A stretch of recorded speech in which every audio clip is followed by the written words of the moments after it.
Magandang gabi, Philippine Air Force. Narito ang magiging lagay ng panahon ngayong araw ng Sabado, 14 February 2026. Sa kasalukuyan, tatlong weather system ang nakakaapekto sa ating bansa. Una dito yung shear line na nakakaapekto dito sa may eastern section ng Northern and Central Luzon. At yung northeast monsoon o yung amihan na nakakaapekto naman sa ibang nalalabing bahagi ng Northern Luzon. At yung easterlies o yung mainit na hangin nagmumula sa dagat Pasipiko na nakakaapekto naman sa ibang nalalabing bahagi ng ating bansa.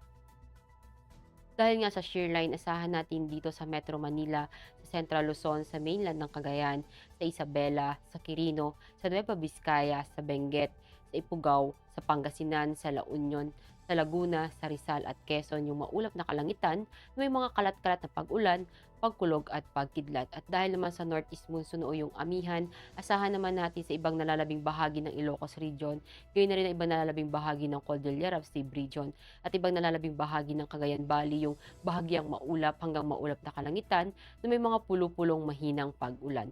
At ibang nalalabing bahagi naman ng Luzon, gayon na rin ang buong Kabisayaan, asahan naman natin yung bahagyang maulap hanggang maulap na kalangitan na may mga pulo-pulong pag-ulan, pagkulog at pagkidlat.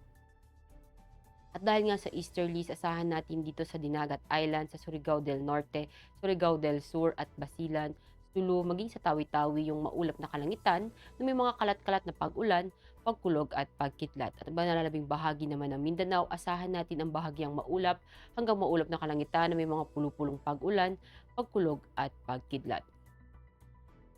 Para naman sa magiging lagay ng panahon sa mga susunod na araw dito sa Metro Manila, asahan natin sa Lunes hanggang Miyerkules ang bahagyang maulap hanggang maulap na kalangitan na may mga pulupulong pag-ulan, pagkulog at pagkidlat. Gayun na rin dito sa May Cavite, sa Lipa, sa Angeles, sa Puerto Princesa, sa Calayan Island, sa Mactan at Zamboanga. Sa Davao, asahan natin sa Lunes ang bahagyang maulap hanggang maulap na kalangitan na may mga pulupulong pag-ulan, pagkulog at pagkidlat. At pagsapit ng Martes at Miyerkules, asahan natin ang maulap na kalangitan na may mga kalat-kalat na pag-ulan, pagkulog at pagkidlat. Ang araw ay lulubog ng 1800 at sisikat bukas ng 0620. Para sa ating moon illumination, meron tayong 10% decreasing. At para manatiling updated sa lagay at taya ng panahon, i-follow lamang ang Air Force Weather Center sa aming mga social media accounts.